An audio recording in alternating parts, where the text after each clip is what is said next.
and join me in the Pledge of Allegiance, please. I pledge allegiance to the flag of the United States of America and to the republic for which it stands, one nation under God, indivisible, with liberty and justice for all.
The City Council is prohibited from discussing or taking action on any item not listed on the posted agenda. This time is set aside for residents to address the City Council on matters listed on the consent agenda, as well as other items not included on the regular agenda. If your comments concern an item noted on the regular agenda, please address the city when that item is open for public comment. Please speak into the microphone from the podium. The podium electronically adjusts up and down to accommodate the speaker. Please state your name for the record prior to providing your comments. Please address the City Council as a whole. If you have documents to present, please provide a minimum of 7 copies. Please limit your remarks to 5 minutes. Public comment period is not included to be a question and answer period or conversations with the council or city staff. Do you have any public comment tonight? And if you do, please come down to the podium and speak in the podium.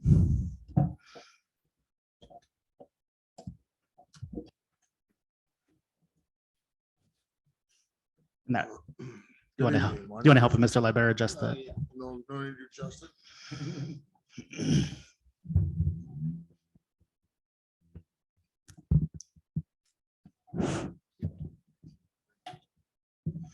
Hello, good evening. My name is Tracy J. Costello. I currently live in Mount Shasta. I'm here to, making a quick review of the how Mount Shasta and other communities such as Shasta Lake, et cetera, has dealt with the cannabis distribution, recreational or medical. At one time, it was all medical. Now it's recreational. I've had many conversations, starting about the pool with I was interested in the pool for a long time, and unfortunately I don't know what's going on with that, but I've had conversations with Jason about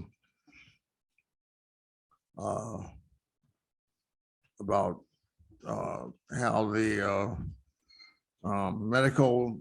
medical cannabis is basically a dead horse. There's no doctors that offer prescriptions for medical anymore. Now that recreational is out, 215 is basically dead because the doctors that did all the prescriptions have gone out of business. Basically, there's many of them that I knew of in Reading and in Mount Shasta that have gone out of business. So it's a moot point as far as getting a delivery without a storefront for medical only. I think recreational is the way to go. You'll be able to participate in the state tax pool that's involved with all cities that participate in the program. And plus sales tax you'll get if you allow anything in town. Like I say, I'm hoping to advocate for storefront type situation, no deliveries. I provide something from the local collective in Weed about how their position they're taking on deliveries at this time. They're closing out for delivery because their delivery services, because the state's gotten really they want to know too much about the customer and where their address and where it's going, and exactly how much, and everything else. It's gotten so difficult, they've just decided to quit delivering. So I'm just hoping that you consider recreational and not just as mandated by that law that's coming up next year or whenever it is, to require medical only deliveries. Because like I say, the medical program is basically finished. Western doctors basically will not refer you, will not give you a prescription for it for mostly. I know I'm a patient of Fairchild and they won't touch it, but they, like I say, the doctors did specialize in all that are out of business now. So I don't know. I'm just hoping to address this. I don't know how many minutes I've been, 3 minutes already, I guess. So Yeah, you have 2 minutes. He I've hasn't, basically done, I think I've done all I said I need to say. okay. Thank you Just a very cl- much. just Thank a you very clar- much for your consideration. just a clarification, sir. Are you from Mount Shasta or I'm Shasta from Avenue? Mount Shasta. Not Shasta Mount Avenue in Shasta Yreka? Okay. City, Okay. Right down the road here. Okay, because we have a Shasta Avenue in town, so I just want to make sure I have the right city. Yeah. Okay, No, I haven't come to Yreka yet, but. All right. Yreka is where I do a lot of my business. all right. Thank you so much. Thank I you for listening. just wanted to Have a clarify good that. evening. I appreciate it. Thank you. Thank you.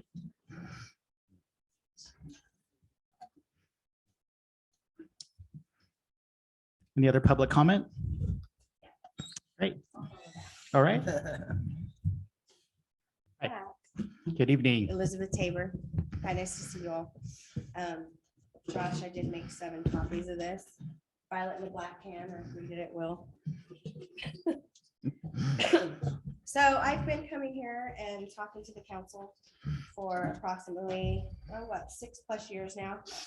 The last time that I spoke was just a couple of months ago, and then I was also at the Miners Inn years ago when we held a whole major TNU, and things, of course, have changed.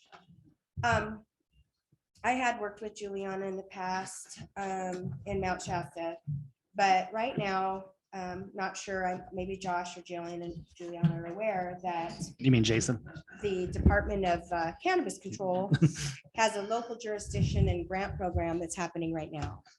They have $10 million allotted to certain areas that will assist you in drafting, regulating, and putting in a retail in those areas that do not have them. Why do I keep coming here? Well, your constituents of this area have been patients or customers of mine for over 9 or 10 years. I've been in the industry since 2010. I've had a store since 2014. And of all things, I have a store in a city called Weed. So if you can imagine what must come back with that one. The first attachment is that comes from your mayor, who thought weed was going to destroy their city. It's a good read for later to educate you on how it hasn't. This program, this grant that's happening right now, has an actual cutoff date of April 28th that can be submitted by your city. I know that maybe the city has possibly entertained having medical only, etc. As a professional that's been in this industry for this long, I would stick with tobacco. Alcohol usage is all 21 years of age and older. An 18-year-old high school student can stand outside, from what he said, which isn't accurate, and go online with a debit card and in 10 minutes have a medical recommendation that allows that young man to come in my facility, purchase an absurd amount of cannabis versus a person that walks in who is 21 and go gift it, hand it off, or do whatnot. And this county and in Yreka, you're very much about your children, education. And so I have always been very much about the adult. We're adults, you have the right to make your own choice. What you do when you get home and close your door is your personal right. And it's nobody's business. I just feel like it's my due diligence to keep coming here and speaking for people that don't want to show their face in your audience because of confidentiality, because of their privacy. But it's here. Time has changed. Things are a lot different now.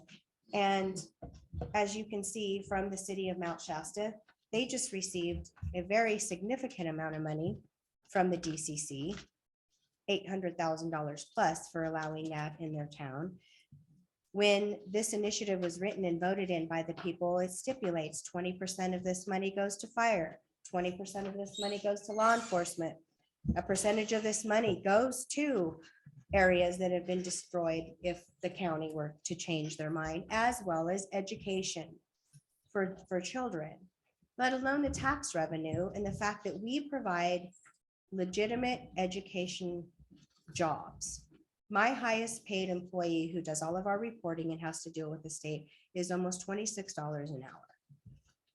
So you are providing decent jobs, respectable jobs.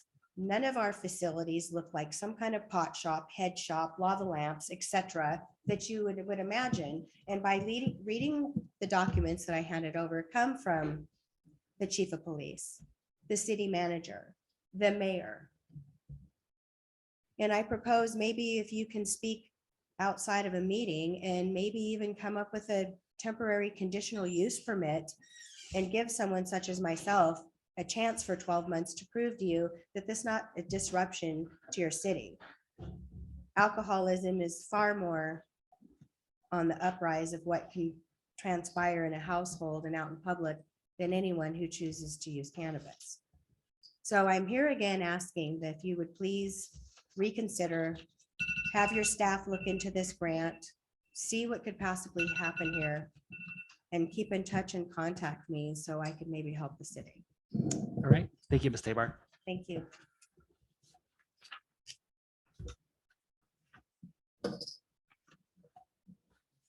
Do we need a public comment? Steve Radford, 409 Evergreen. As an ex-pot smoker, I know what this stuff does. And back in the day when we used to smoke pot in the 60s and 70s, it was like Mexican ragweed. The stuff that they use today is laced with who knows what. And it's making these kids worse off than we ever were back in the day. And to me, I see a lot of people down in San Diego that are still stuck in the 60s because they're still smoking all this pot. My brother's one of them. You know, today, the problem is that we have too many entitled people thinking that they can run around and do almost anything they want, like growing pot or smoking it wherever they want to. And it's destructive to our civilization, really. I mean, I'm an experienced pot smoker. I know what it did. It put me to sleep. I wasn't one of those that got high off of it. I got low. But the stuff that they got today, I understand is very psychedelic. And one time when I was a foreman at a big hotel thing, I was way overworked, and so a couple guys were taking me to get my truck after work one day, and they were having a joint after work. I said, give me a hit. And I hadn't smoked anything for 20 years or something. And this one little tiny puff sent me off over the, the clouds. I went, Jesus, this is not the stuff that we had way back when. And that experience was probably 15, 20 years ago. So the stuff they have today, come on. And we're talking about recreational pot.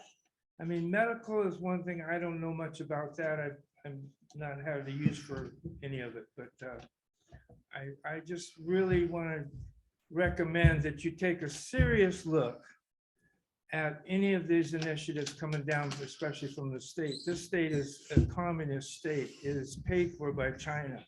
And it's ruining our ways of life as California and the government we have today. Look where we're at with all this hand-me-down stuff from all this stuff. But Anyway, I just had to speak up. That's my views on marijuana. Thank you. Thank you. Any other public comment at this time?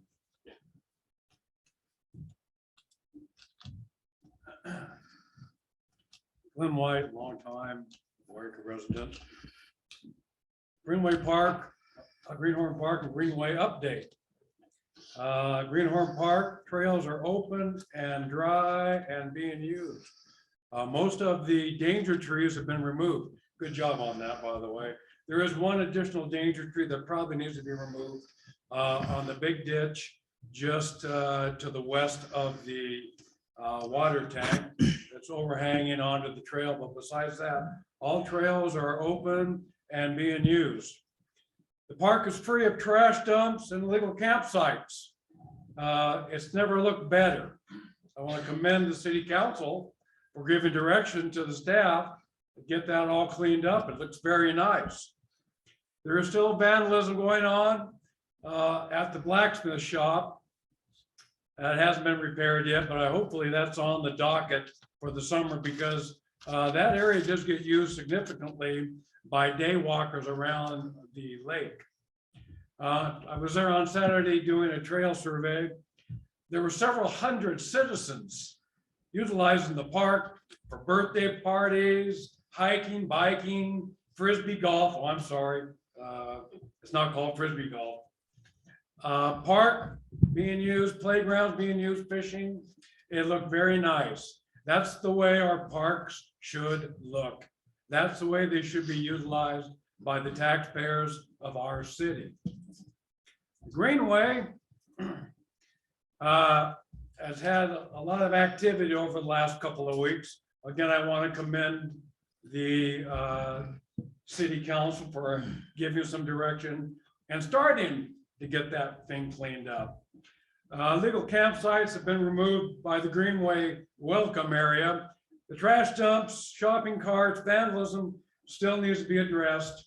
Remember, every day that we allow those trash dumps to stay within 150 feet of the high water mark, especially when we have rains and storms, allows all those toxins to percolate into that water system, which we have to remember is a federally protected coho salmon fisheries. So that's a very important waterway. Mount Shasta tidal area entrance still has some illegal campers going on. Shopping carts, except for one that was jammed up against the floating bridge, have been removed out of that one hole. That was a good job on that. There appear to be 2 additional illegal camps that have sprang up in the last 4 days that probably need to be addressed before they get too well settled. Those are on the south side of the I-5 bridge. I did, by the way, notice, and this is for Councilmember Davis, several active campfire pits going on in those areas. And we are beginning into the time of our fire season. And as I said before, the next great fire will be coming from one of those areas, probably not from a sparkler. I did notice some new vandalism spray painted onto our trails to include some racist statements that we shouldn't probably have in view in light of your proclamation against hate. And lastly, or again, I would like to ask the city council to consider, and I'm serious on this, the creation of a Parks and Greenway ad hoc committee. Several reasons. It'll help you keep an eye on these. They'll help you work on grants, etc. They are also a mandated requirement of your Prop 84 grant. Those are mandated to hold those meetings. And just to assist in protecting the 600+ acres of our parks and greenways that we have in Yreka. Again, good job. Good job to Ray Booton and the boys up there at PD. Oh, by the way, lastly, I do want to remind you that I did have a request for information that was given to all of you on March 21st. It's a FOIA, Freedom of Information Act. I've yet to have a response. I know there's been things going on, attorneys, blah, blah, blah. But this is not going to be anything horrible, other than the fact that I'm going to try to do a forensic audit to maybe help the city. I am looking at numbers of calls and responses, as I see that you do have a proposal to help build a new fire hall, etc. So and help the PD. Okay. So I look forward to working with you. Thank you. Thank you. Any other public comment at this time? Another public comment?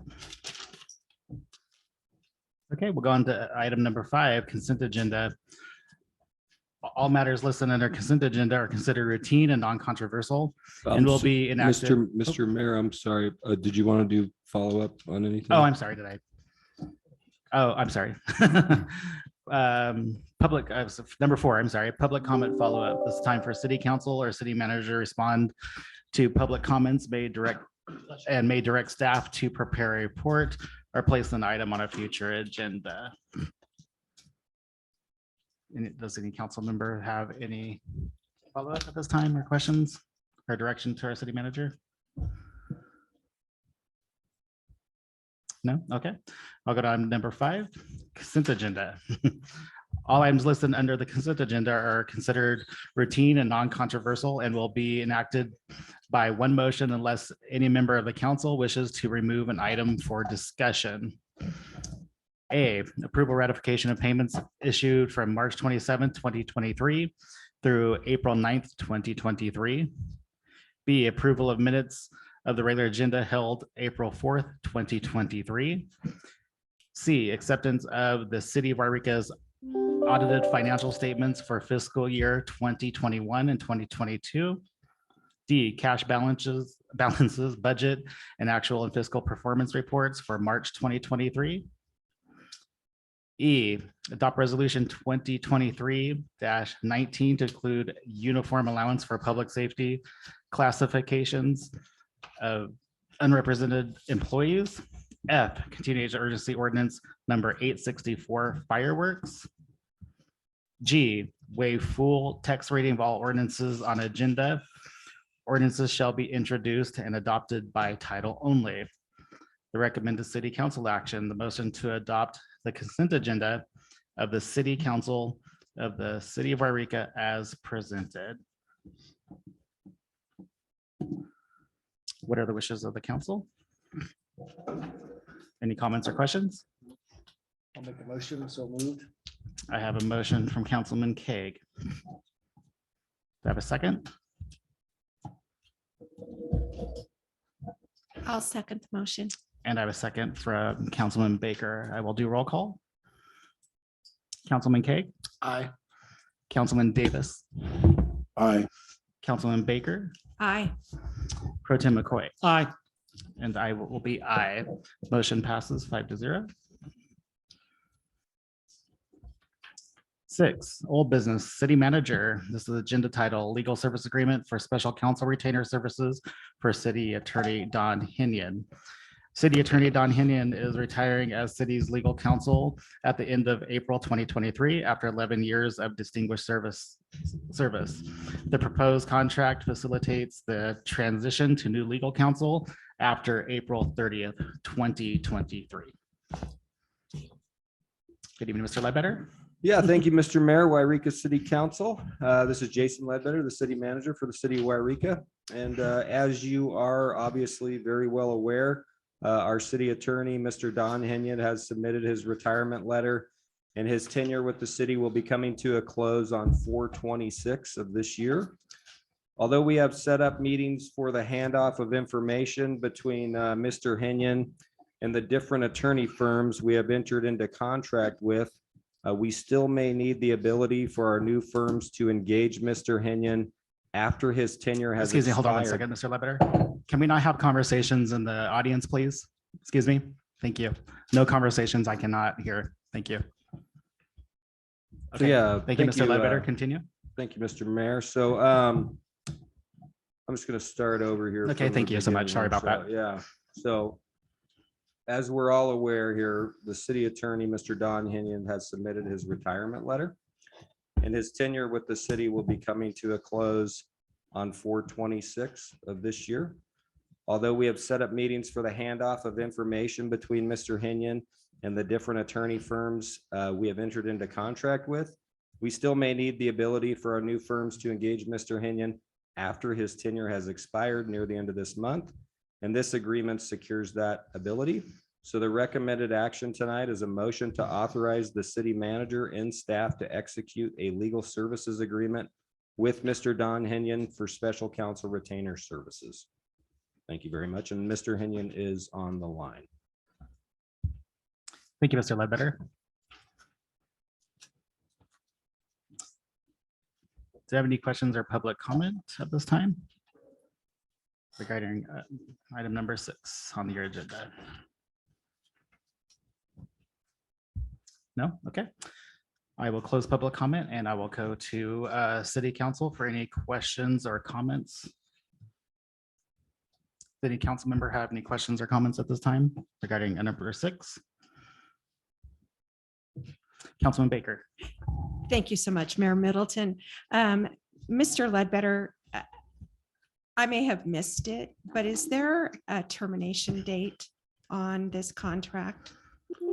I don't believe there is a termination date as as you're well aware, there's a multitude of different projects or legal requirements that the city is intertwined in. And so I believe that having the flexibility of these new firms coming on, being able to reach out to Mr. Henyon at any point, depending on what item may come to pass, whether it be this year or 2 years down the road, is the flexibility that I think we're attempting to resolve here. So my understanding, and Mr. Henyon can correct me if I'm wrong, but I do not believe there's a term on this. Thank No, you. actually, it would be the same. Hold on 1 second, Don. What I'll do is I'll just go to every council member, then we'll have your then I'll come back to you so you can answer all of them at once. Is it okay? Sure. You. Is that were you finished, Councilman Yes, Baker, before I thank go you to somebody very else? I much. don't want to cut you off. Okay, great. Does anybody else have any questions? I guess my question. Okay. Sorry. Councilman Kaeg? I see with that, on this, we were saying that the sum of $500 per hour. What is the going rate on legal services? Because it seems like that's awful steep for an attorney, $500 an hour. Okay. Even though it's a subcontracted type thing, I realize now, but it just seems a little steep. But I don't know. I haven't went to an attorney in quite a while, so I don't know what the going rate is. Okay. Thank you, Councilman Kaeg. That's it. Yep. Anybody else have any? No, no questions? Okay. I know a couple attorneys in town are 300 to 350. That's all I know in Yreka. A couple of them, a majority actually has raised their fees, but that's what I know. I don't have any questions. So now I'll go to Mr. Henyon to answer questions that Councilman Baker had, and also Councilman Kaeg. Good evening, Mr. Henyon. Good morning or evening, Mr. Mayor. I just wanted to thank the city for providing me with the opportunity to share my legal experience and the 11 years that I guided Yreka through what turned out to be the innumerable legal challenges that it faced. When this job started, it was the city attorney, my predecessor, wasn't being fully used. She would spend a lot of time helping the city manager and so forth. And it was anticipated that this job wouldn't be very time consuming. However, it did grow to where it became pretty routine to be full-timed up to 60 hours a week. which definitely impacted my other clients. I am in private practice. But what really struck me was, I don't know if I've emphasized this with the council, but on Christmas Day, I suffered an injury. I severed my quadricep tendon. And the medical advice to me was that I needed to have my knee above my heart for the next several months. My condition wasn't adequately diagnosed, and it took about 6 weeks for me to get to surgery, which should have been done in 48 hours. But the business of the city didn't stop.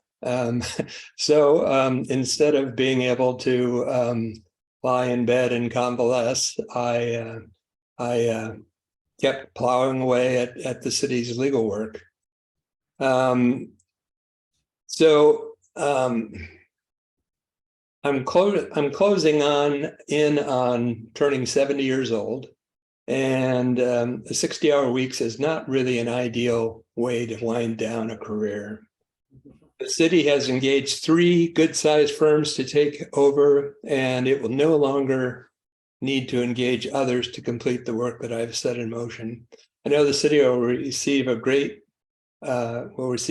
legal representation going forward, and I move on without regret. So again, thank you and farewell. Thank you. Did you want to answer the question that Councilman Baker and Councilman Kaag had for you? Well, I think there's a 30-day termination clause in the agreement sitting in front of you, the same as we had before. And when you're done with me or I'm done with you, we can terminate at any time.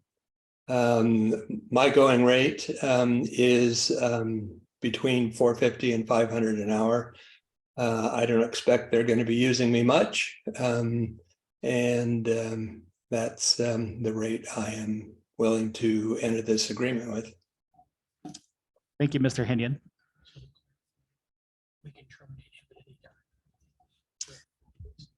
Thank you. So just to clarify, Council McCoy had asked me, anytime we could terminate if your services are no longer needed after we enter the contract, correct? And you as well, correct? Yep. Vice versa. Okay. Thank you so much. So does that answer your question, Councilman Baker and Councilman Kaag? Yes. Okay, thank you so much. And Mr. Henry, we want to thank you for your time you spent with the city of Yreka for the past 11 years. I know you've faced many challenges and have brought the city through several difficult situations, and I know it hasn't been easy. And I've enjoyed my time that I've sat here for 2.5 years with you. And just speaking for myself, I wish you the very best on your future endeavors, and hope to talk to you soon, but take good care, and we appreciate your time with us. Thank you so much. Thank you, sir.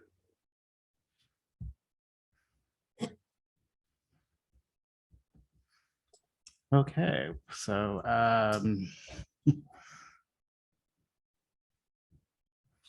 recommend city council action is the motion to authorize city manager and staff to execute legal services agreement with Don Henyon for special counsel retainer services.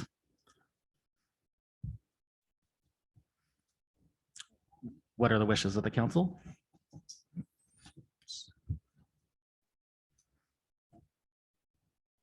Crickets. And this is just a reminder that, it's just to retain him, Mr. Henyon, as long as he might not even be needed by our new firms.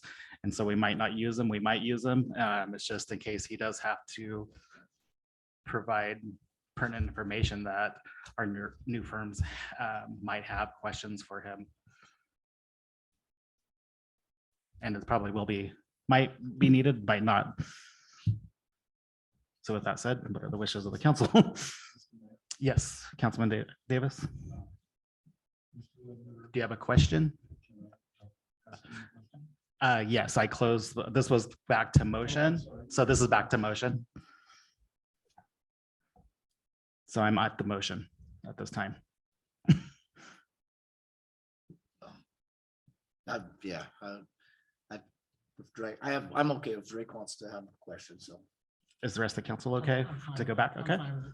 Okay, so I will go back to questions and once again, close and go back to the question period for the council. Mr. Davis, you have a question for Mr. Ledbetter? Okay. Mr. Davis, get up close to the microphone. Yeah, I can restate that for you. No worries. I'll restate that. So Mr. Davis wanted to get my opinion on this matter, and I think that it would be prudent and wise of the city council to enter into this. Oh my. To enter into this agreement, just because there are a multitude of different issues that the city faces, and Mr. Henyon has been here for 11 years, and so he has a breadth of knowledge, institutional knowledge as we go through this transition. And so Mr. Henyon has already had a handoff with one of the firms, and we have a couple more of those meetings scheduled. But ultimately, we are dealing with some complex issues that the city council is aware of. And so we may have a need for someone to reach out to Mr. Henyon. I don't think that it would be a need where we're talking about, months and months of, or that many, hundreds and hundreds and hundreds of hours, I think. But to have the flexibility to make that phone call, I think is imperative for the city of Yreka. Thank you, Mr. Ledbetter. Does any of the council have any further questions before I close it again and go back to the motion? Okay. So I'll go back to the recommended city council action motion to authorize city manager and staff to execute a legal service agreement with Don Hennion for special counsel retainer services. What are the wishes of the council? Mr. Mayor, I would like to make that, I'd like to move to do that. Okay. I have a motion from Councilman Davis I'll second the motion. and a second from Councilman Kaeg. I'll do roll call. Councilman Kaeg, Aye. Councilman Davis, Aye. Councilman Baker, Aye. Pro Tem McCoy, Aye. and I will be aye. Motion passes 5-0. Again, thank you, Mr. Henyon. Thank you, city council. Okay, so number 7 is public hearing protocol. 1, Mayor will describe the purpose of the public meeting. The city staff will provide the staff report.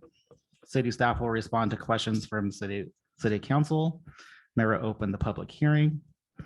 Public wanting to comment will come to the podium, provide city clerk with their name, address, and provide their comments. Mayor will close the public hearing. City council will deliberate and act on the item. So this is 7A. This is city manager and the fire chief. This is the agenda title, second reading of ordinance 874, personal fire works prohibited. On February 21st, 2023, the city council meeting direction was given to the city attorney to draft an ordinance banning the sale and use of fireworks within the city limits. The city attorney prepared ordinance number 874, an ordinance of the city council of the city of Yreka, California, adding chapter 9.70 to the Yreka City Municipal Code entitled Personal Fireworks Prohibited. The ordinance was introduced on March 21st, 2023, passed and moved to a second reading and public hearing. The ordinance allows for use of fireworks at supervised public display permitted events, e.g. Pyrotechnic shows and displays at the fairgrounds or a casino. The recommended city council, go ahead. I'm gonna stop there and let you go ahead. Mr. Ledbetter. Yes, thank you, Mr. Mayor, Yreka City Council. So Jason Ledbetter, City Manager.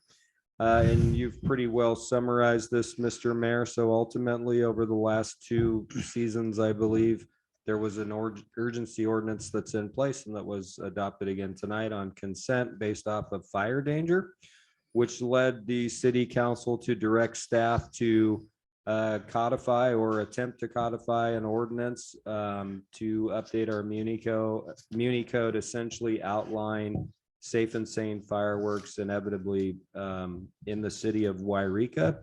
You have heard this once before, as stated by the mayor on February 21st. Oh, pardon me.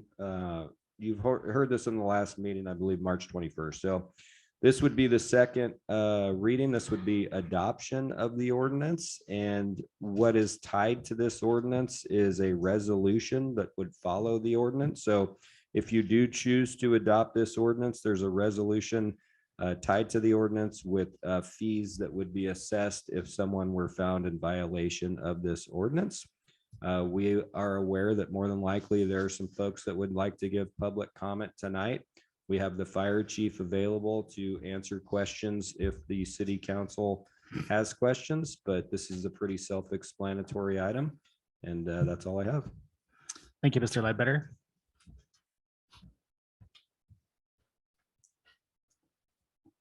Okay, I will go to city council for questions with city staff.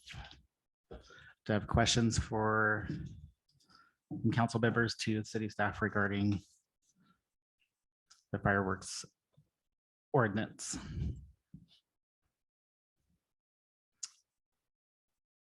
Councilman Baker? I have a question about the resolution, so I'm not sure if this is the appropriate time to ask that question. Yes. So what would be the process if somebody were caught with some fireworks? How would they be assessed? What's the process? Will they be given a citation or a letter from the city?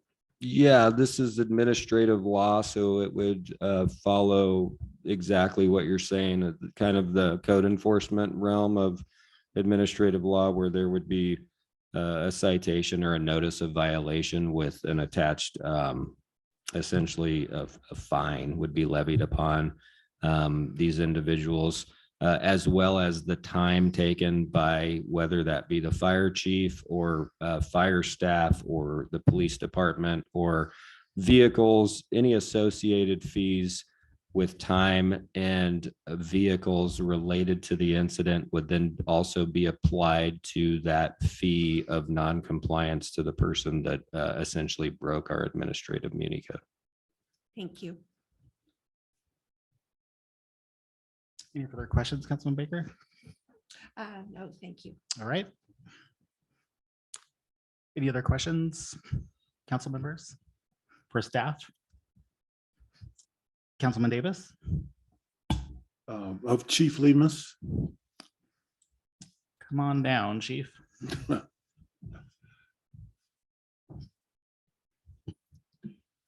evening, Chief Lemus.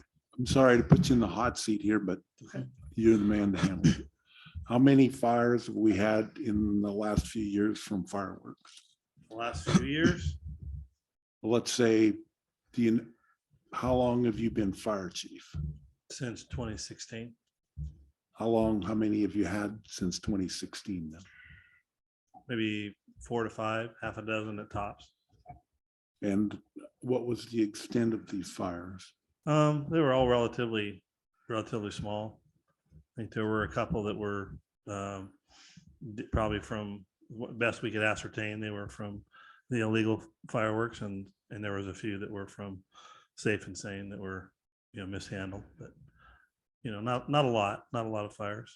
Like I said, half a dozen would be probably within the realm of what I can recall. Can you describe, I mean, you say they weren't much, but can you describe the ones that were much and the ones that weren't much? Well, they weren't, let me put it this way, they were small fires, like a dried tree in the front yard was one that's right here on Oregon Street. I recall that one.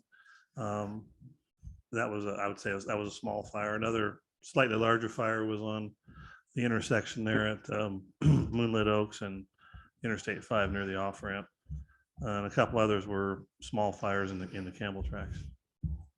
Well, they were of that type, something we can handle with one engine and crew. So didn't turn into where there were acres burned. It was 20 by 30 spot, 10 foot by 10 foot spot, something along those lines. Thank you, Chief.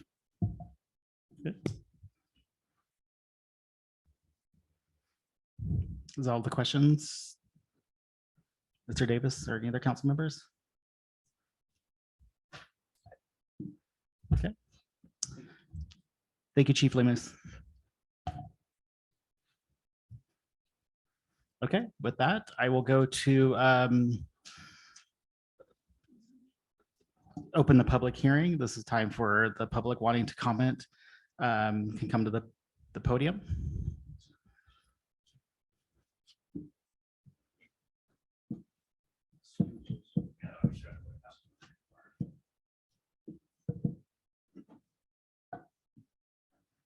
And the standard 5 minutes applies for the speaking time. Thank you.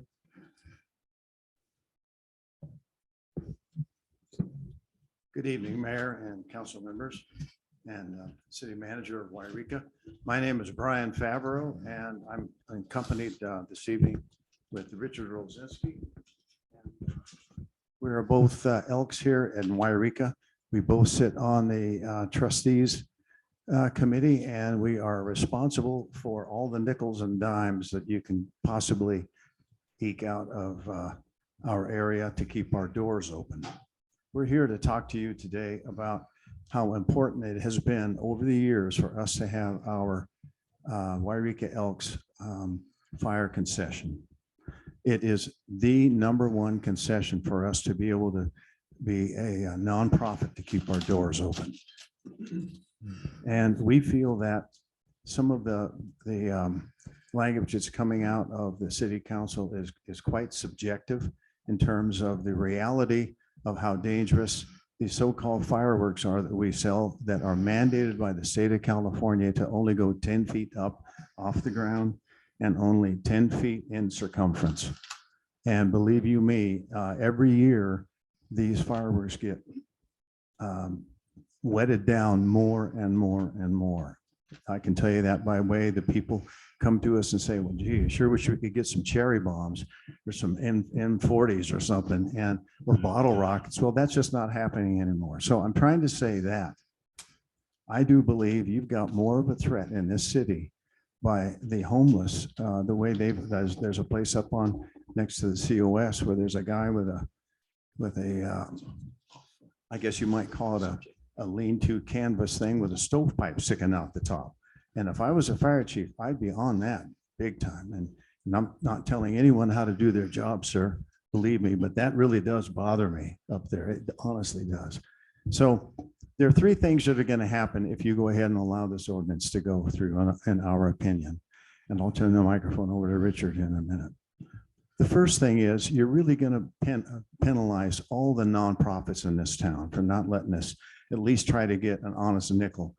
The second thing is you're really going to take away a tremendous amount of enthusiasm and happiness that kids look forward to right up to the 4th of July when they can go with their moms and dads and buy their sparklers and have a safe and sane fireworks in their street in front of their house or in their driveway with the garden hose right next to them. And the last thing you're going to do is you're going to continue to pull off one more thread off the tapestry of our country by taking away something that we've been doing for over 250 years.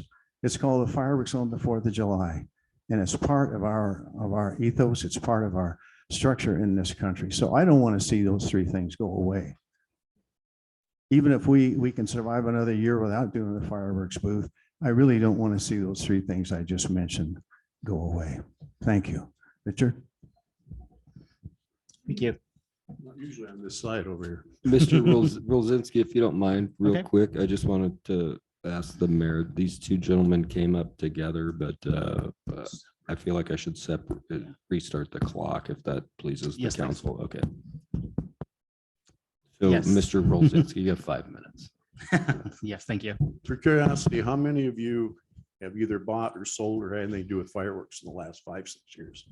Okay. No, that's great. Well, we've had a setup out in front of my store when I had my store for probably 6 or 8 years. So a lot of fireworks there. As Brian was saying, year after year, these fireworks are getting smaller and smaller.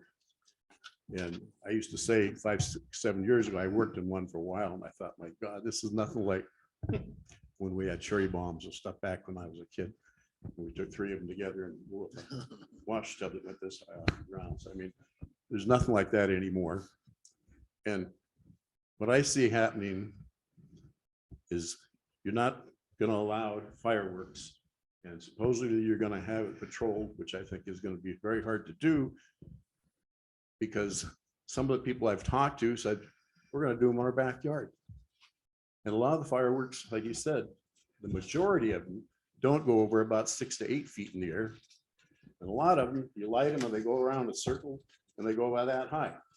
And for the last 5 years, my neighbor has a highway patrol with his kids come over. We used to have a sheriff come over, deputy sheriff at one time, and we had 8, 9 kids there for the last 5 years in the driveway shooting off fireworks. And I see this happening, like they said, we can go to White City, buy our fireworks. They have a bigger selection than what we had down here, than we've ever had down here. They go, well, we go up there and get them, get more of them. We don't have to pay sales tax, and we're still going to continue to do it. If they have them in their backyard, I think there's a lot better chance you're going to have a fire back there than you are out in their driveway where they usually have them. But I really think you got to consider about having it more.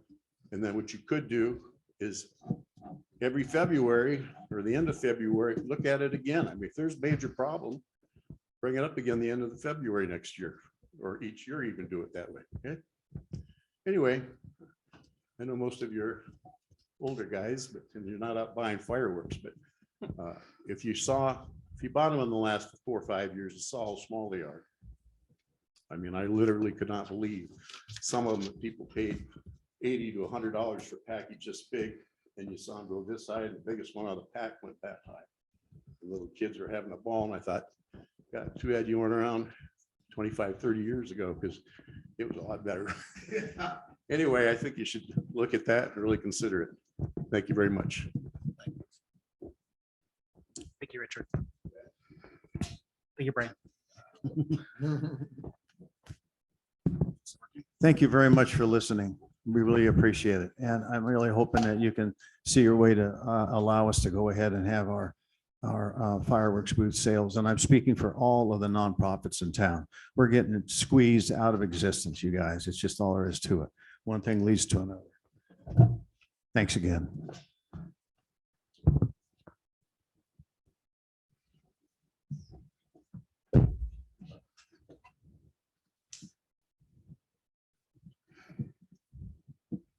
Any other public comment?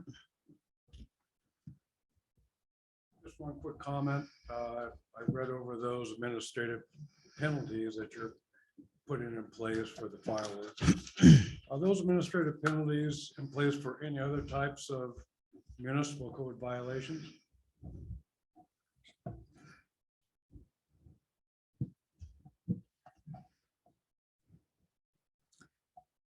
So I guess. Thank you.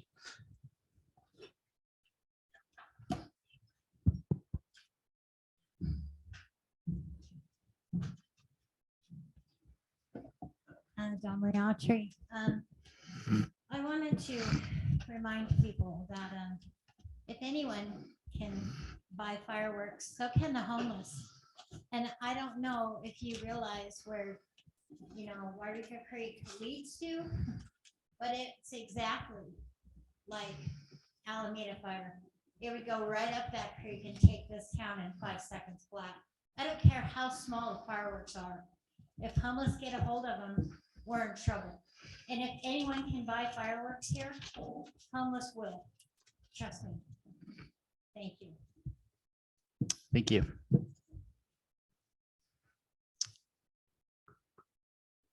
Any other public comment?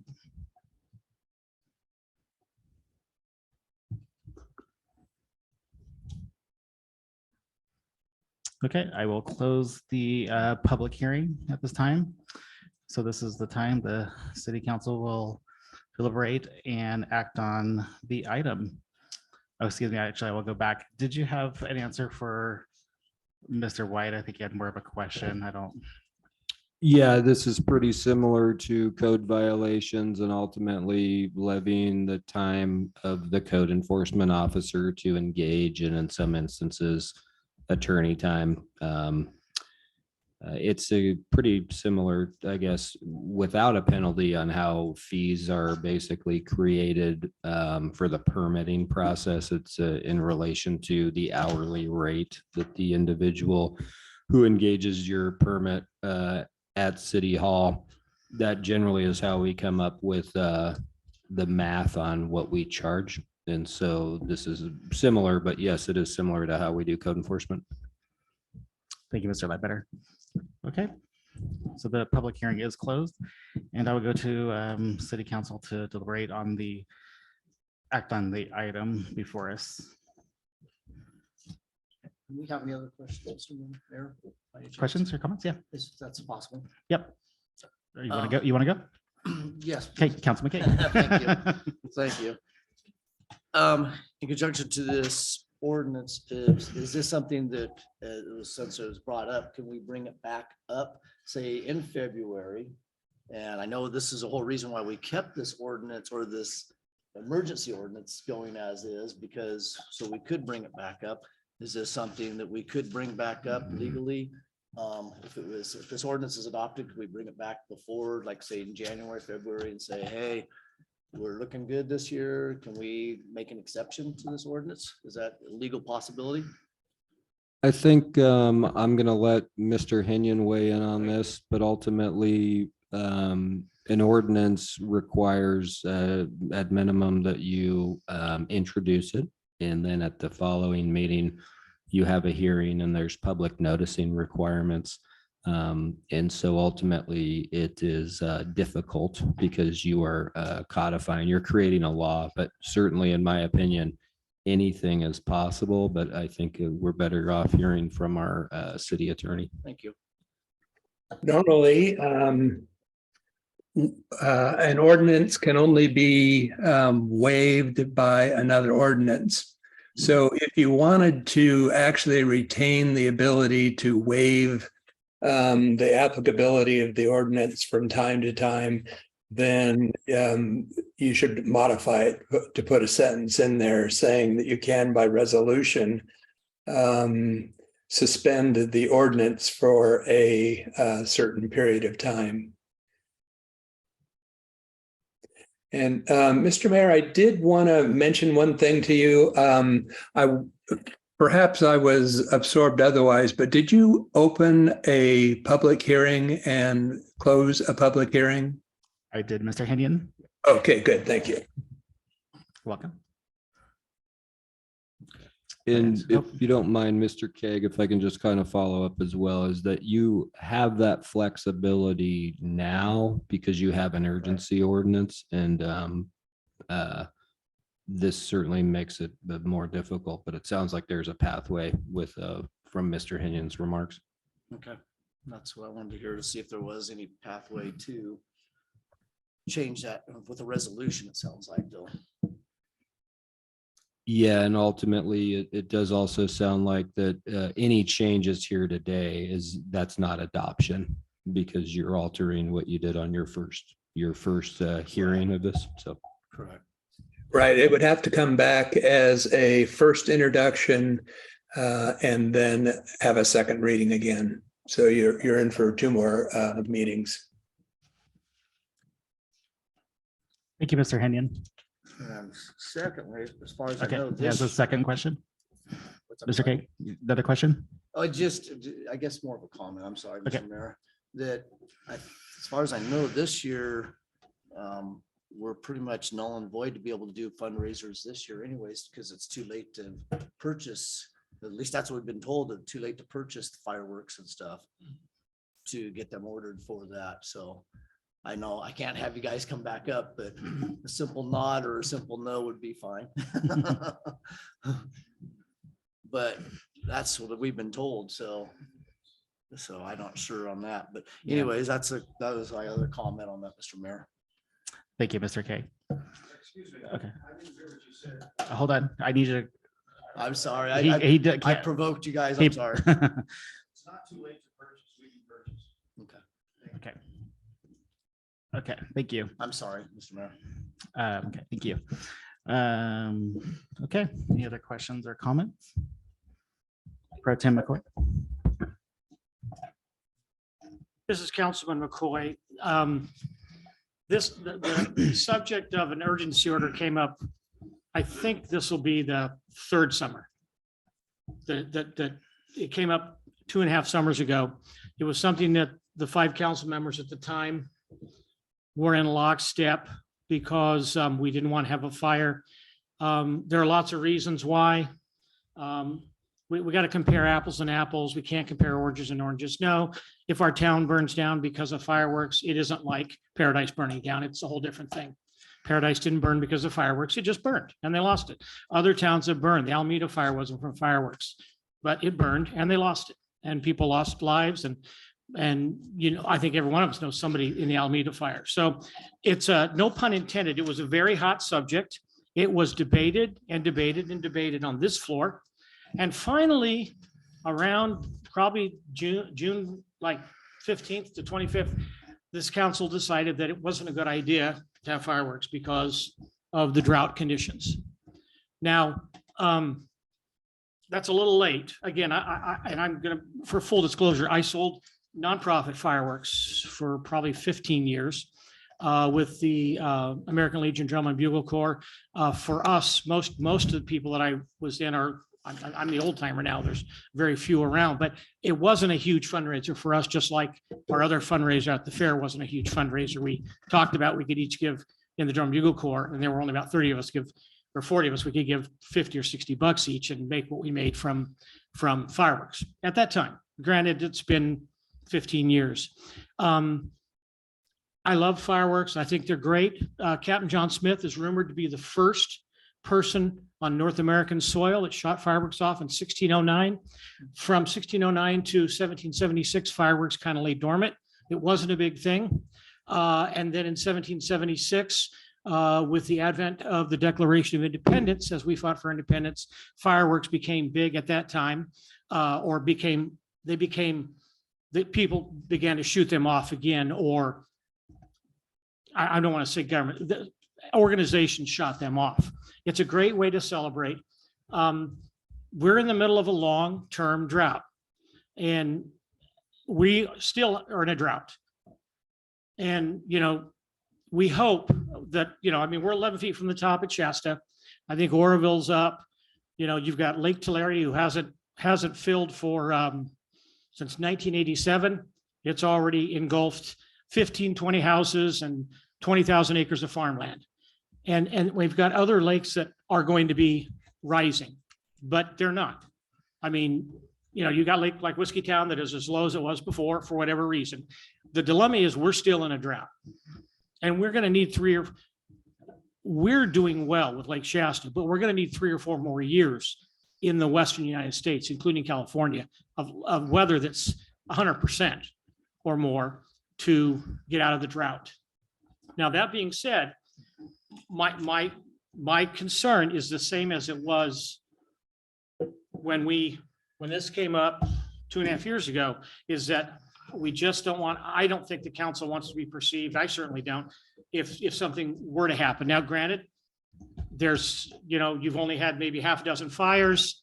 I don't know, what does it cost to go on a fire? It didn't cost more than $4,000 or $5,000 to run that engine. And if you, and get the volunteers out there, by the time you get it out there and get it back and cleaned and fueled in the water and go, I mean, it can't be more than $5,000, right?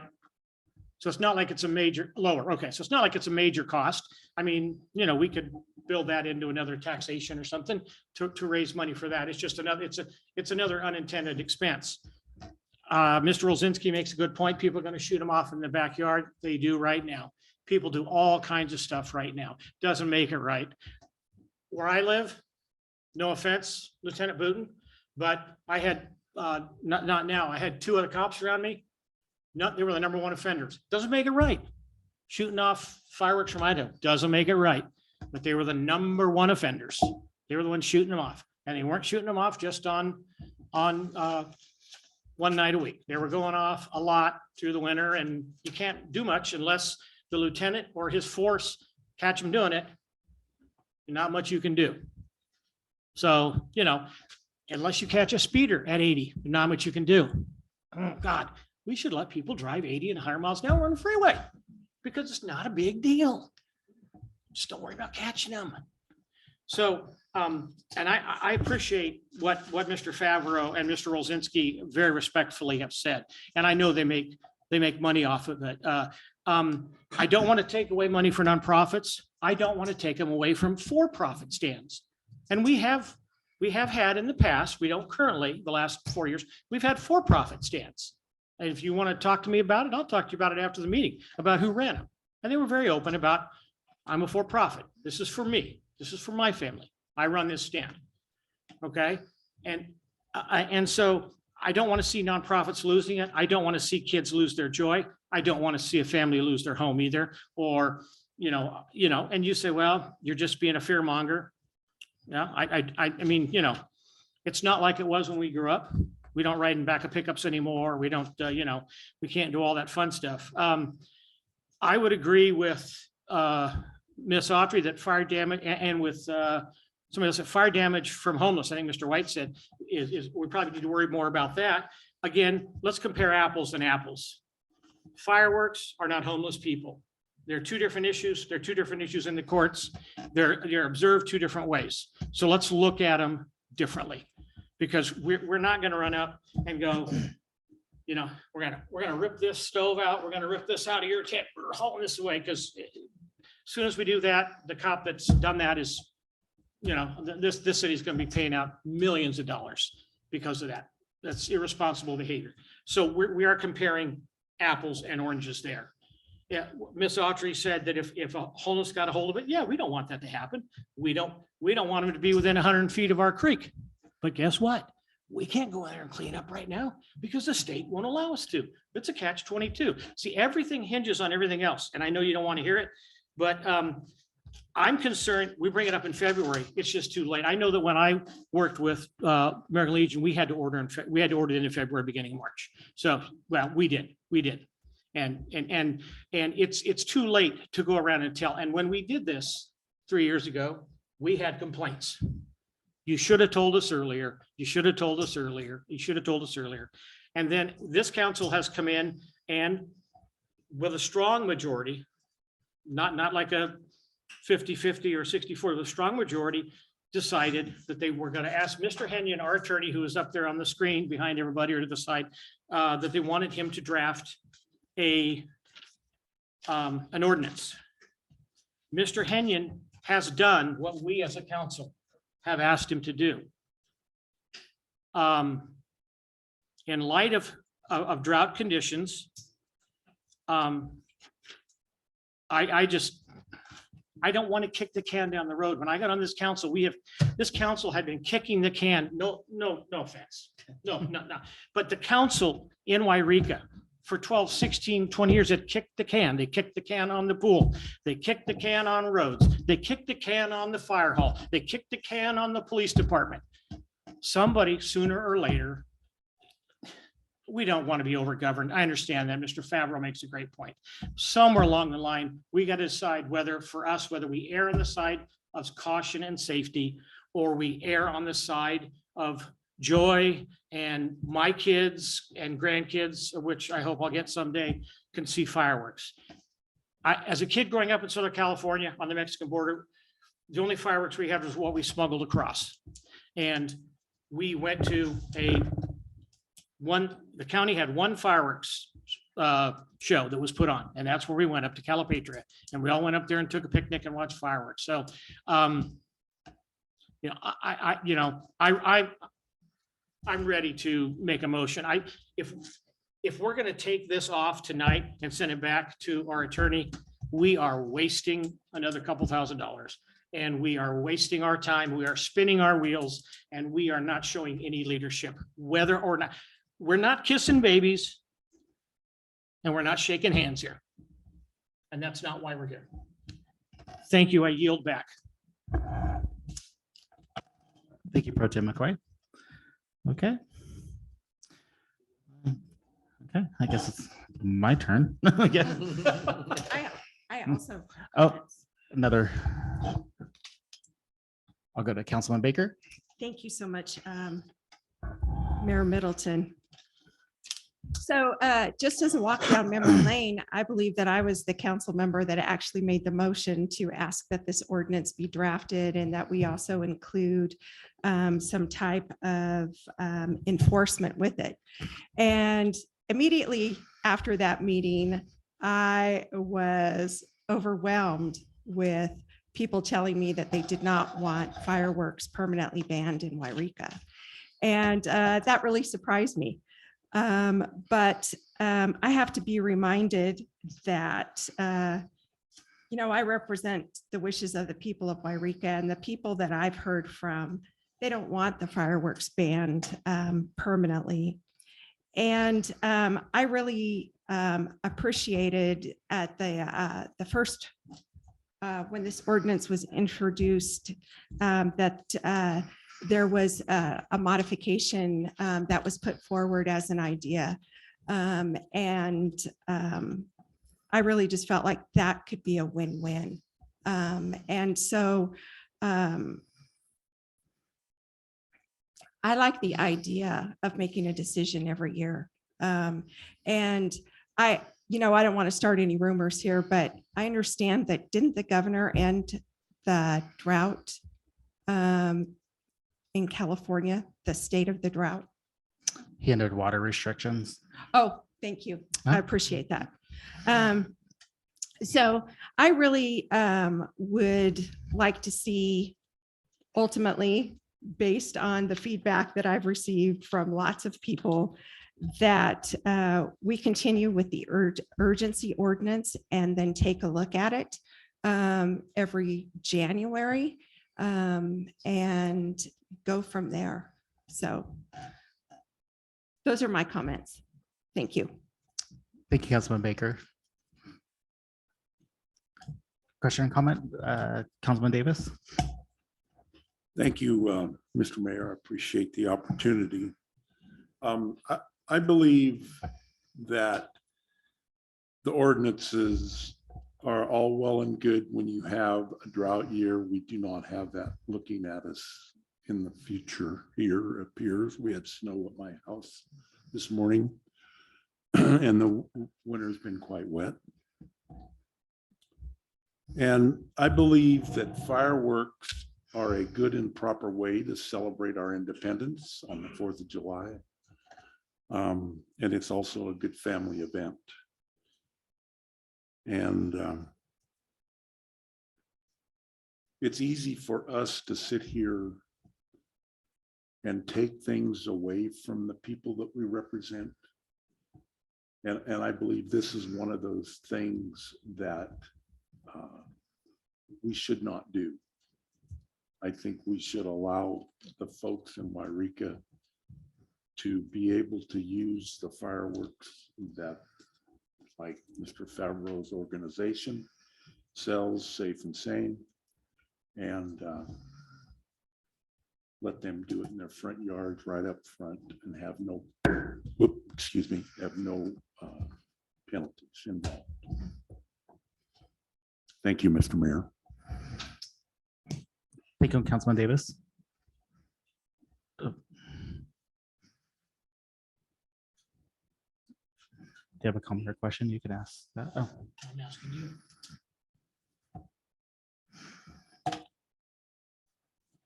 I don't believe so, because that became up. Mr. McCoy wrote to me, and I have to make this public because you did write it to me and showed it. So I'm gonna refer this to Mr. Henyon, and I'll ask the question because I do not know this for a fact. So I'm going to ask Mr. Davis, and I'm going to go to Mr. Henyon. Mr. Councilman Davis, are you an Elk member? My wife is an Elk member. I am not. Okay. So I don't think I need to ask you the question, Mr. Henyon. Thank you so much.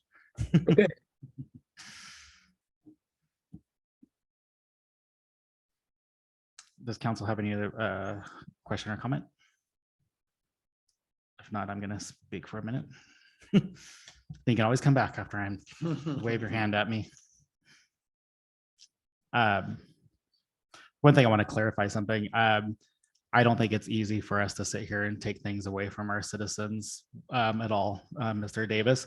That's not a, but I just don't think it's easy at all for us to make these decisions, whether we take something away. Unfortunately, times change. I enjoyed fireworks as a kid, was excited when the booths came up downtown when I was a kid. But we didn't have the fire danger as we have in the last few years. And whether or not has a firework caused a fire in our town, I think that's irrelevant. I think we're trying to prevent that.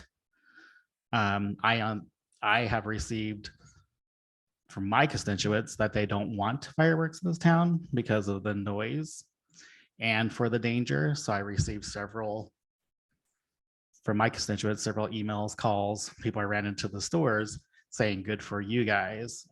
So I received the opposite than Councilman Baker, wanting them gone. They said they've been gone for 3 years. Obviously, the nonprofits have found other ways to fundraise. There's other counties in the state of California, such as Butte and several others, several in the Bay Area. I don't know if Shasta County is or not. I believe that they are, that do not allow fireworks. And I believe there's other ways to celebrate the 4th of July without a firework. I don't think that should be the number one thing, saying that's our way of celebrating it, and is lighting a firework off, even though, you know, I do enjoy watching them every once in a while. But I think there's other ways to celebrate the 4th of July, whether it be something in the park, a parade, what have you. I think that there's people that celebrate. And you know, and it's not saying that they're not going to have fireworks at the casino, that they're not going to have a show or at the fairgrounds, or have a big show. We're talking about the sale of the independent booths in front of the stores. Do I sympathize with the nonprofits? Yes, but do I want to year after year keep telling you just before you're getting ready to order, no, you're not going to have them this year because we're in a drought? We have not, and I could be corrected by Chief Lemus, has the drought said that you're not having a drought in the state of California or Siskiyou County this year? Can you answer that?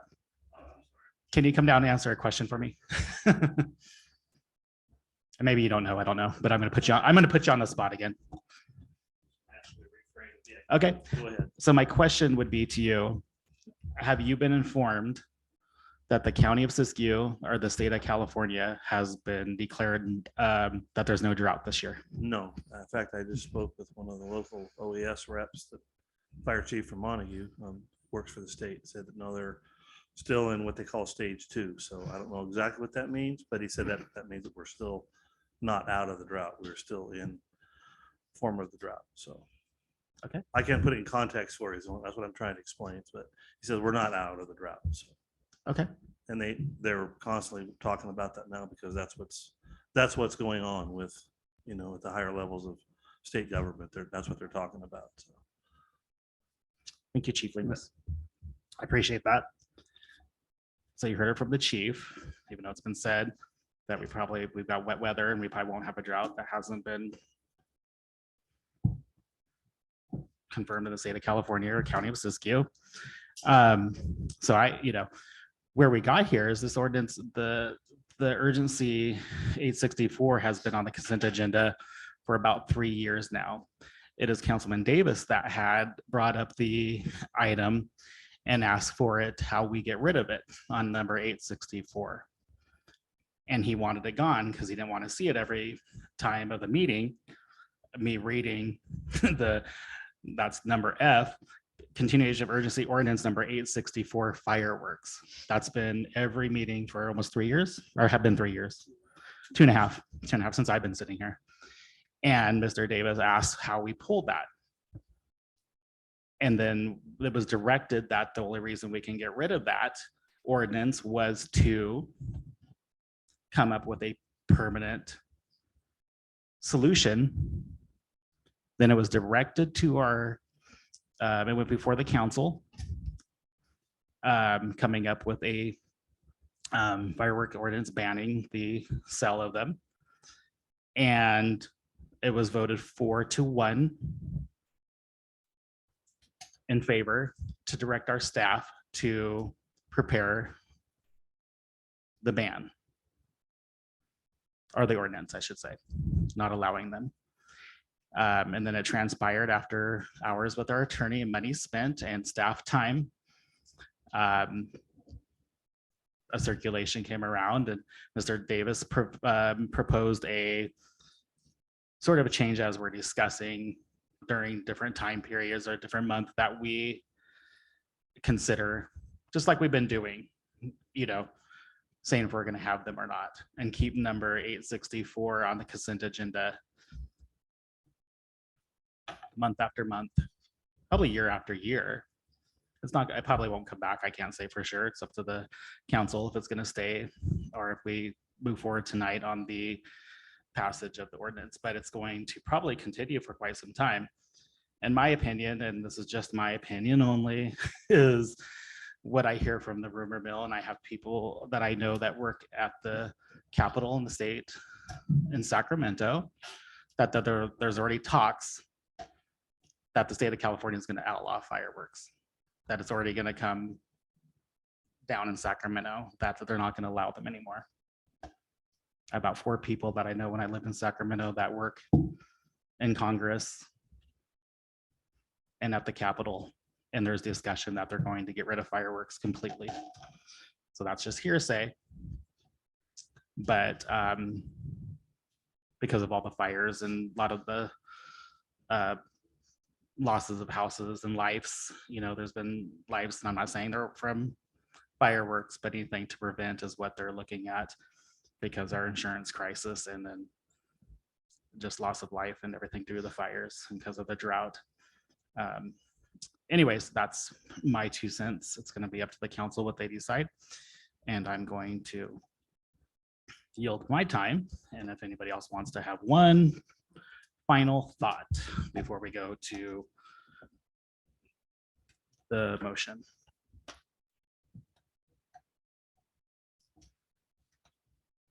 Councilman Davis.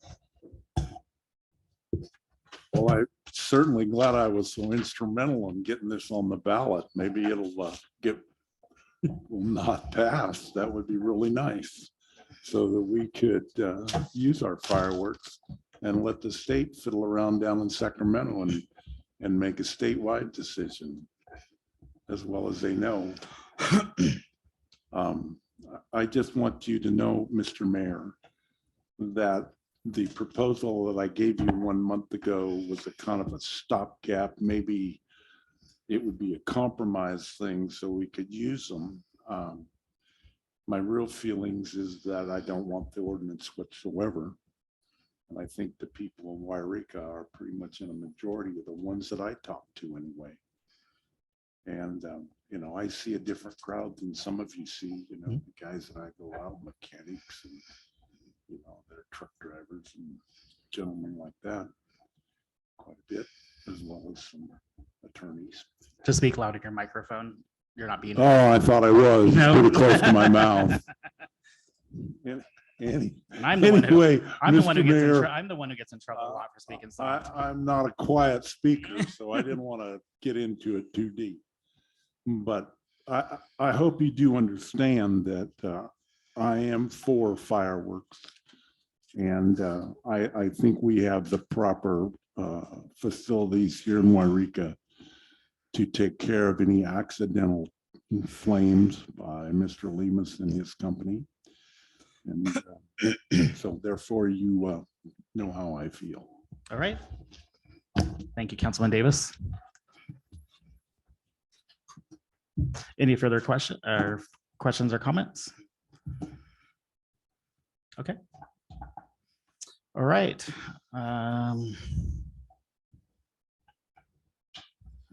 With that said, the recommended city council action is the motion to adopt resolution 23-20. Oh, wait, I'm sorry.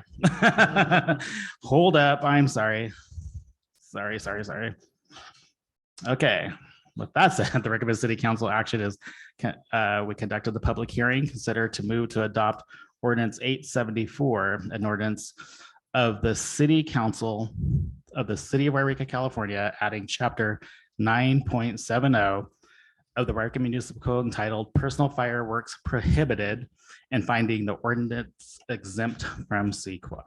What are the wishes of the council? This is Councilman McCoy, and I will say, can't speak for the rest of the council, but I, like Councilman Davis, love fireworks. I enjoy them. I love seeing the pyrotechnic shows that they're put on here in town. And I've always been supportive of them, especially when I owned Sears and they came calling for money. So moved. I have a motion from Councilman McCoy. Do I have a second? Do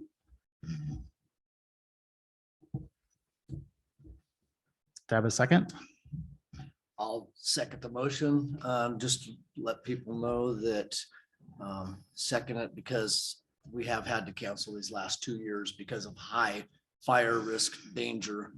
And we can't let our town burn down. So I shouldn't probably make this comment at this point in time, but I am seconding because of that reason. And I am definitely for fireworks. I've lived with it my whole life and put them on and done all this stuff, but I hate to see our town burn down. Thank you, Councilman Koig. Okay, sorry. I have a motion for a second from Councilman Koig. I will go for roll call. Councilman Koig. Aye. Councilman Davis. No. Councilman Baker. No. Councilman McCoy. Aye.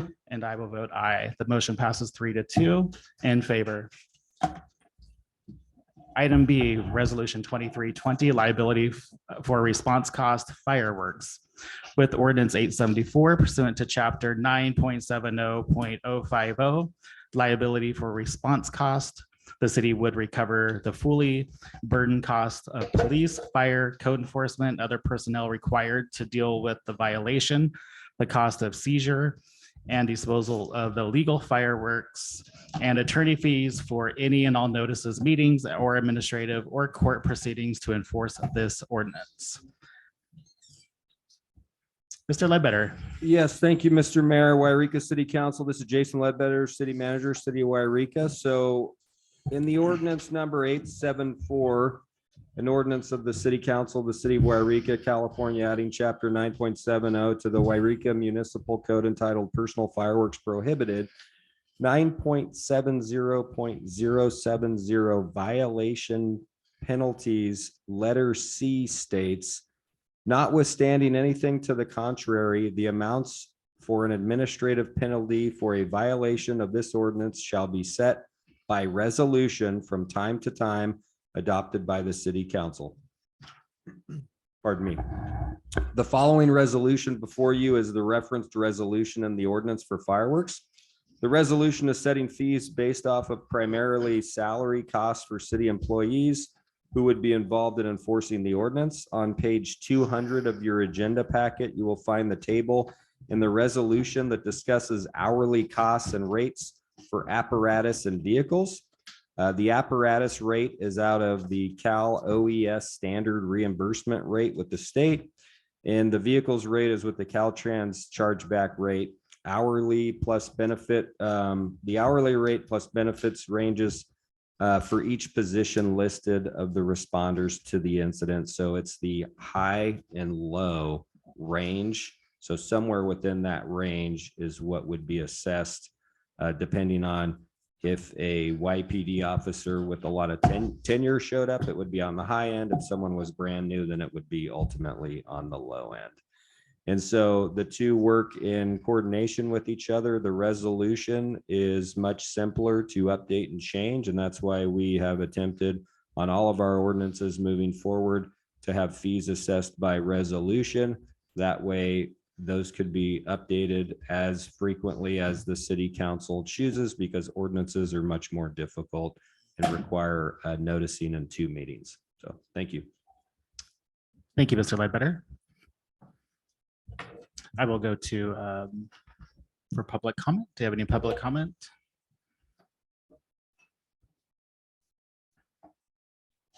Any public comment regarding the fees? No public comment? Okay, I will come to city council for comment and or questions regarding the fees.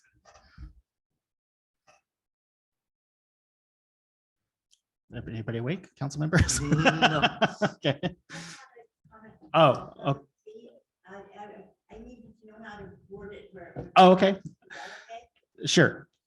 So strike that, council members. We have a public comment going to come regarding the question regarding the fines and fees regarding to the illegal fireworks. Good evening. My name is Susan Nation. I live at 315 3rd Street. My belief system on the fees is that it should be on the low end. I think that that there should be a provision for fireworks, like you said, at the fairgrounds, possibly at the casino, at the lake, where it's stipulated that if they would like fireworks, these are the only places available. I live next to people that shoot off cannons and shoot off loud shotguns, and to me, I think those I get the fees. I don't think so much the fireworks as so much as maybe something more damaging. A lot of times we say the fireworks, but most people that do fireworks in their own front yard have water available. I'd say between 87 and 92% of the people that are doing fireworks have it available so they can put out any fires. So I think that if the people are negligent and where they knowingly shoot firework off under dry trees, that's a whole nother thing. Then I would say it's not just who turns out. Because like you all know, most families, they have the sprinkler out there with the kids, but they have their hoses out there. They have buckets for fireworks. So I hate to see family members get hit with a large fee. I like the idea of it being kind of between the two, but I think if you check on the family's income, and I don't think the homeless people would go out to spend money on fireworks. Most people would go see them rather than do without them. So I think your fees would not get paid if we have no fireworks. I think we'd be busy fighting fires because we have some people that might be malicious, and those are hard to catch. Those are the hard ones to catch and make pay. It's kind of like the uninsured motorists. You know, they're out there and things might happen, but you cannot always count on that.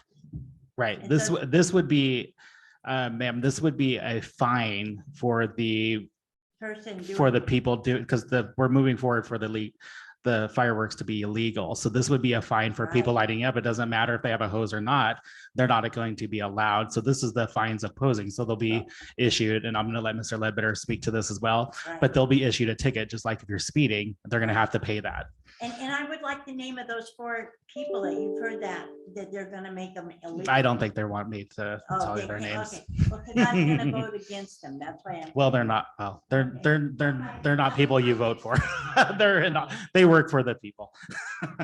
Thank you. Sometimes. Mr. Ledbetter, do you have anything to follow up with?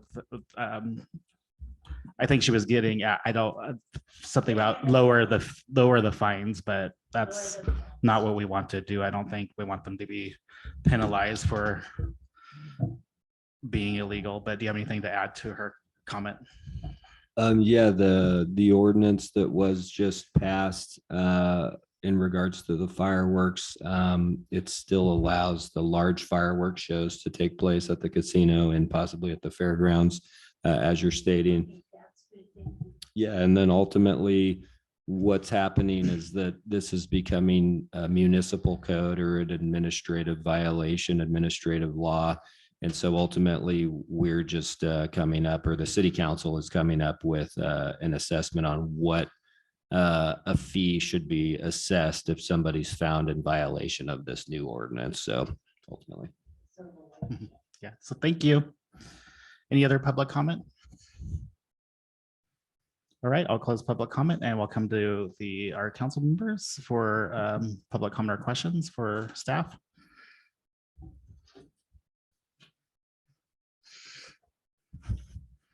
Who went for, I don't know, Councilman Baker. So I just have a question. Because it was mentioned the cost of responding to a fire. If there's a fire that is set maliciously and the fire department responds to that, are people charged for those types of responses?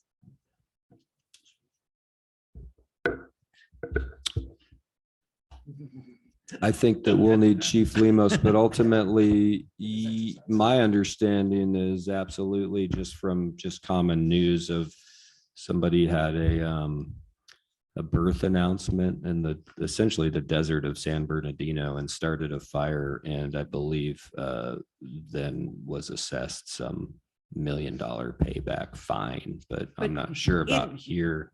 Yeah, in the city of Yreka. Yes. So to answer your question, Councilmember Baker, if there was a fire set maliciously, or even if it was negligence, that person, provided, the investigation proved that they were negligent and or malicious, they can be charged with misdemeanors, felonies, whatever is applicable under the penal code, city ordinance, any of those things. That's correct. Yes. So the fire department would recoup. Yes. Well, that is allowed under the law to have cost recovery for response costs associated with extinguishing the fire, investigating the fire, all of those things. Equipment, sometimes you lose hose on a fire because the fire burns through it. Not very often, but any of those things associated with what it took to suppress the fire. Yes, it can be subject to cost recovery. Thank you. Thank you, Chief Lemus. Thank you, Councilman Baker. That's a good question.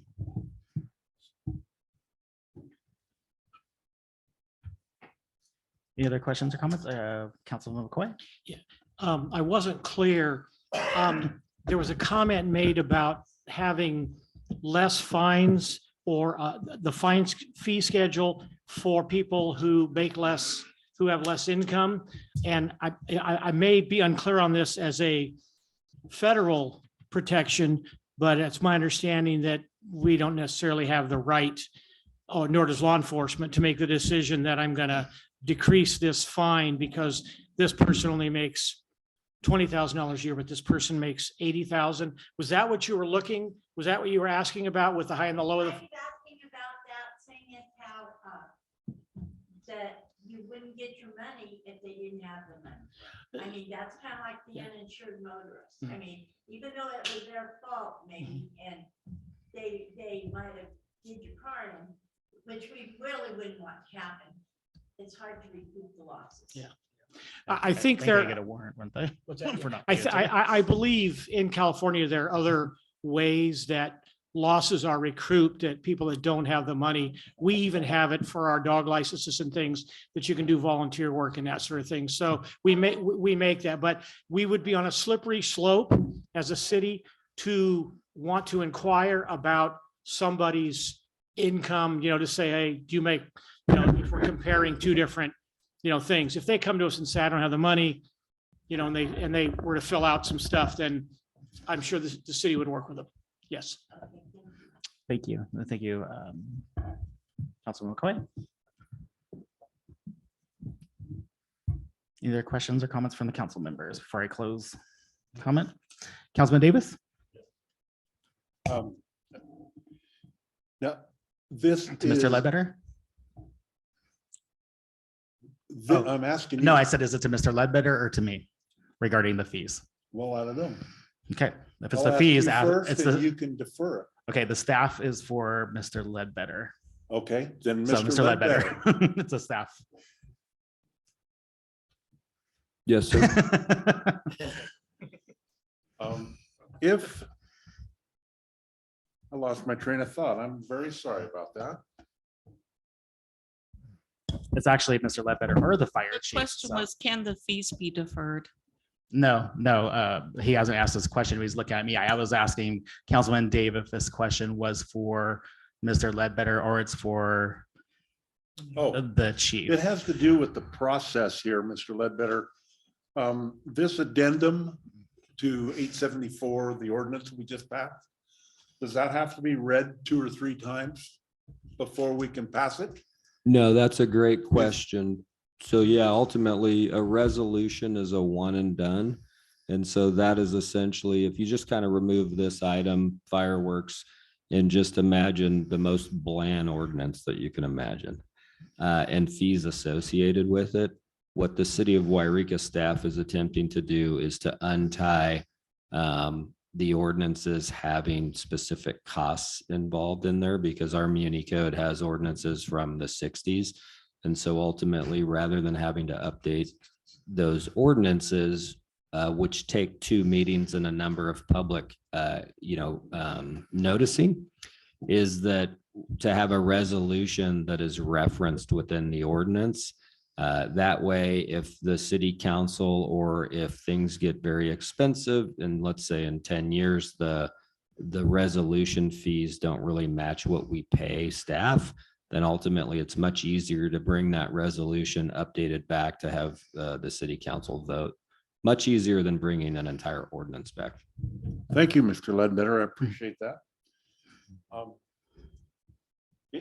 It's kind of amazing to me, all these figures here. It seems like it might be a little bit simpler if we just had a flat fee for the first offense, and a little more for the second offense.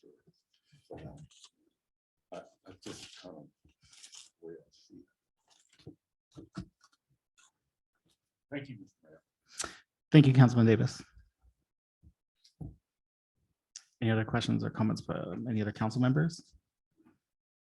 Okay, I will close comments. The recommend city council action motion to adopt resolution 2023-20 establishing fees relating to the violation of use of personal fireworks pursuant to ordinance 874, liability for response cost of fireworks.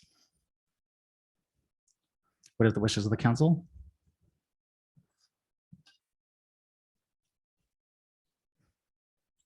So moved. I have a motion from Councilman Kaeg. Seconded. No. And I have a second from Councilman McCoy. I'll do roll call. Councilman Kaeg, Aye. Councilman Davis, No. Councilman Baker, No. Pro Tem McCoy, Aye. and I will be aye. Motion passes 3-2. All right. 8, new business, the city manager. Agenda title, this is issuance, public safety ballot measure, civic engagement, polling and initiative language request for proposal. The city of Yreka seeking qualified consultants, political strategists, community organizing or civic engagement firms for the polling and engagement strategy needed to support a ballot measure for property assessment that will generate revenue to maintain and improve public safety initiatives within the city of Yreka. Mr. Ledbetter. Yes, thank you, Mr. Mayor, Yreka City Council. This is Jason Ledbetter, the city manager.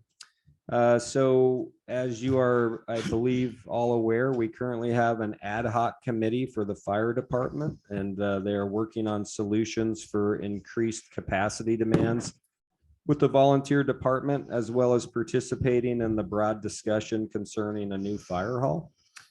We can anticipate that from that ad hoc, a request for a funding level to resolve certain issues with paid staff will be brought before the city council.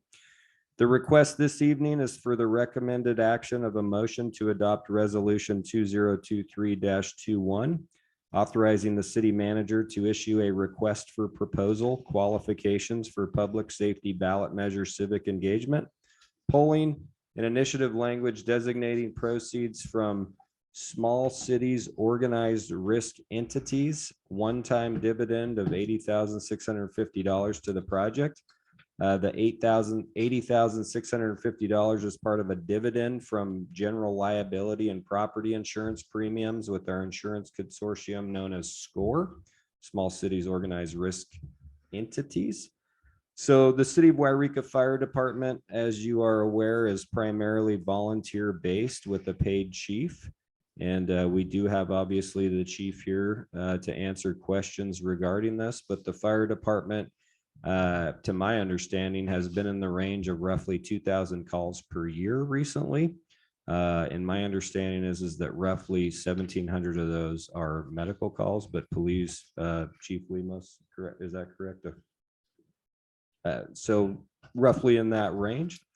And so ultimately, we anticipate that there's going to be a request to resolve this issue, and that in order to resolve that issue, we're probably going to be faced with a hypothetical addition of employees at the fire hall, whether they be medical specific or they be general firefighters.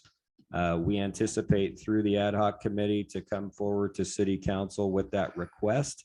And so what this RFP does is basically sets the wheels in motion for proper planning so that we can have a consultant on board that would be able to take the desires of the ad hoc and the city council, engage the public on polling on whether or not the public would support such a measure, if a measure should be a general tax initiative or if it should be a property assessment. And just give us the highest probability of success as we attempt to resolve what we consider to be a very, very, probably one of the top 3 issues, in my opinion, within the city. It should be no surprise to anybody. I think those that attended LOLA, many people are speaking about just there's a level of volunteerism that is not what it used to be. And ultimately, the city did pass a property assessment known as Measure H. And there may be confusion with the public because that does come on the utility bill, but ultimately that only brings in roughly $260,000 to $300,000 annually. And that money is set aside specifically for Chief Lemos to fulfill his obligation of equipment. And that's why we have such nice equipment. And so we're just trying to set the plan in place so that the voters can ultimately decide on whether or not if they want to support eventually what we assume would be some level of paid staff at the fire department. Thank you. Thank you, Mr. Ledbetter.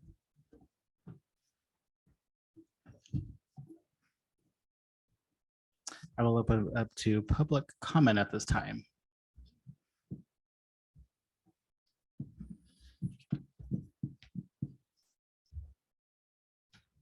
No public comment?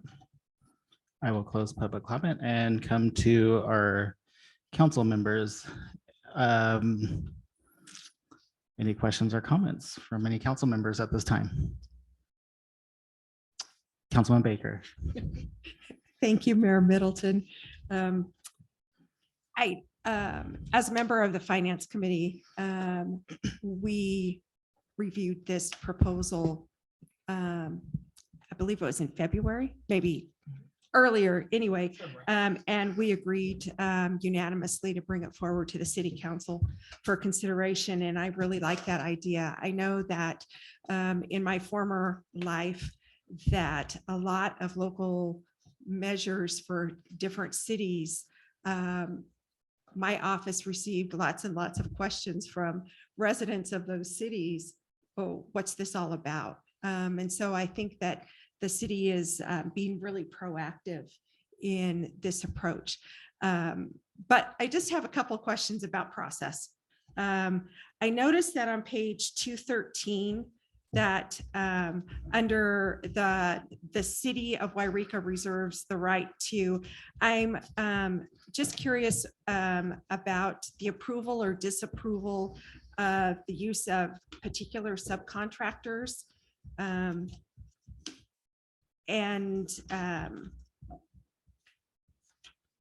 Number 11, except other than the lowest price proposal.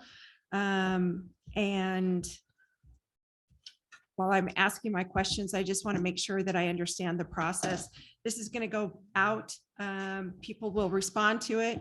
Lots and lots of people, I'm sure. And come back, and then the city will have staff that reviews all the proposals, and then will they come before the city council with their recommendations? So I just need you to confirm that for me, or if I'm out of line there. No, absolutely. Those are great questions. And so ultimately, this is very similar to the finished result. I think that you and council member Davis, having come on in the last 4 months, have seen some of the finished results when we talk about the public works contracts for South Oregon, for what I call the Burgess Street Sewer Project, for this building as well. Ultimately, we're starting with this request for proposal. Bids will come back in. A committee is formed internally with staff to grade and score these items out. This is not considered public works because this is a professional services agreement. And so we don't have to go with lowest bid. We can be more concerned with who scores the highest, who has the best track record. And you'll have to forgive me. I'm escaping on, you had the question at the very beginning, and I can't recall what that is, if you don't mind repeating that. Item number 8, approve or disapprove the use of particular subcontractors. Oh, yeah. So ultimately, it's not uncommon for Pace Engineering to have to subcontract out maybe something for us, or ultimately through the general plan, having somebody subcontract out. And so this is just giving us the ability that if we don't particularly agree, or we don't want a specific subcontractor used, we reserve the right to redirect the original contract of the PSA to utilize somebody else, essentially. So it gives more control to the city of Yreka. Thank you. Thank you. Thank you, Councilman Baker. Any other questions or comments at this time? Councilman McCoy? I just want to point out, the professional services contract does not need our approval, Mr. City Manager. According to ethics, it does not need our approval. You have the power, ability, and the right to accept the bid on the professional services contract and choose that contract. But I want to thank you for bringing it to us so that you would allow the 5 of us to be able to give you support or not support, however it might be. Thank you very much. Thank you, Councilman McCoy. No questions? All right. Okay, with that, the recommended city council action before you is the motion to adopt resolution 2023-21, authorizing the city manager to issue a request for proposal for qualifications for a public safety ballot measure, civic engagement, polling initiative language, and designing proceeds from the small cities organized risk entities known as SCORE, one-time dividend of $80,650 from real property and general liability policies to the project. What are the wishes of the council? I'll make the motion. I have a motion from Councilman Baker, I'll second the motion. and I have a second from Councilman Davis. I'll do roll call. Councilman Kaag, Aye. Councilman Davis, Aye. Councilman Baker, Aye. Pro Tem McCoy, Aye. and I will be aye as well. So that motion passes 5-0. Thank you. All right. Item number 9 is city manager and staff reports. City manager and staff may make brief announcements or reports at this time. Mr. Ledbetter.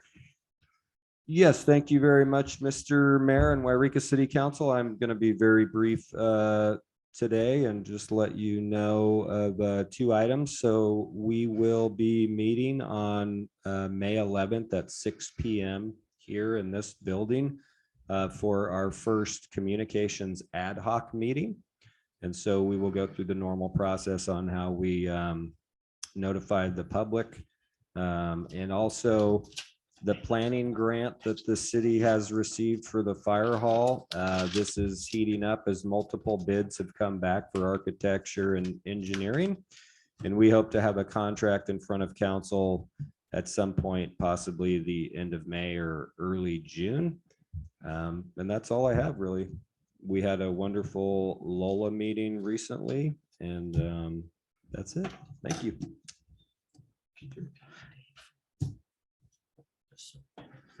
Yes, okay. Just repeating the date for our first communication ad hoc is May 11th. That's correct. Yep, May 11th at 6 p.m. in City Council chambers. At 6 p.m. So this is going to start off.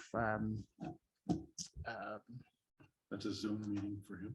No, this will be in chambers at 6 p.m. May 11th. This is just our ad hoc committee meeting that, The communication. oh, yeah, that Councilman Baker and myself were, I guess, leading. I don't know.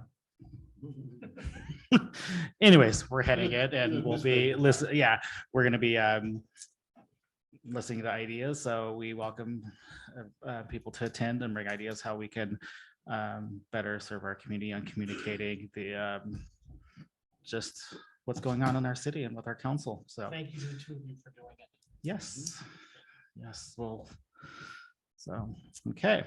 So 10, this is the mayor and council members report statements and request AB 120, AB 1234, conference meeting report, verbal if any, in accordance to AB 1234, council members shall make a brief report and file written report of any meeting or event conference attended at city expense.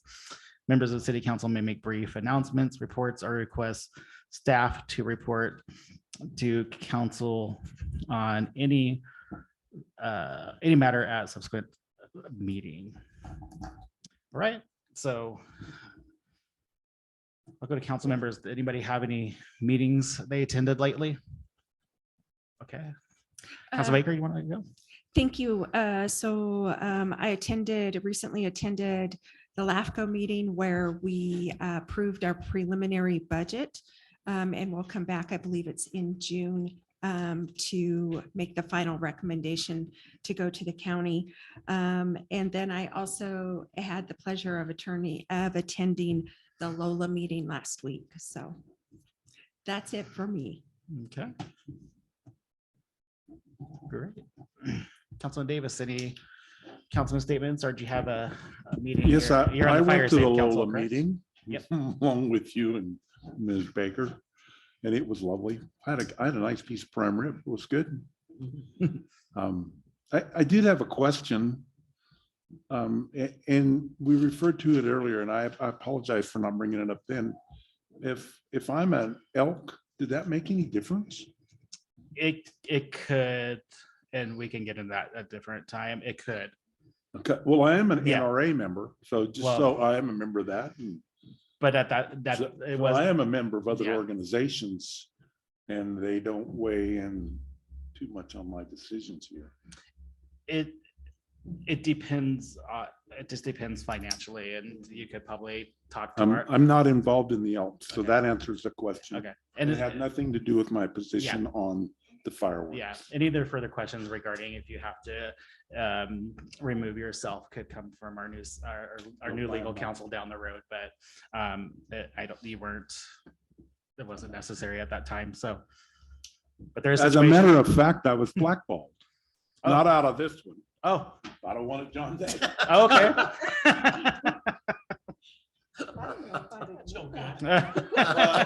I don't care, to be honest. Okay. All right. And I'll tell you that story someday. All right. Councilman Cake. We didn't have our COC meeting this month of April. It got canceled due to a lot of vacations, and one of them, including me, I had my vacation first time in 5 years. So it was nice to actually take a vacation, but we didn't. Yes, really nice. Anyways, we went up the Mississippi, so that was very beautiful and very educational too. But We will have in May, we will have our next COC meeting. And also I want to ask the council too. I was supposed to give a presentation in the first week in May for the city council and for the public to hear on what the COC is doing. That's a continuum of care, excuse me. And let people know, the public know what the homeless issue is going on in Yreka and what we've been doing and what avenues we are taking as a city and what the COC is doing also. I would like to ask the council if I can move that to May 16th, I guess the second meeting in May, due to one of the presentations that I'd like to have during that meeting. One of the individuals is going to be gone from the COC that was going to help me with that presentation. So if it's okay with the council, if I can have that in the second meeting in May. It's all right with everybody. So we're okay with that for Yeah, Councilman Kaeg to that's- bring that back on May 16th? Okay. It's Great. fine with me. So We'll Mr. have, Ledbetter, do you have that down? Yeah. All right. And we'll have a very good Thank you. presentation. We'll have some numbers too on the homeless and numbers in Siskiyou County. I have a meeting Thursday actually with the point in time committee for the 7 counties of the North State. So we will find out our numbers then. We have preliminary numbers right now, right around 500, just so people know, but I'll give you actual numbers, exact numbers of what that means as far as the individuals who are homeless in Siskiyou County.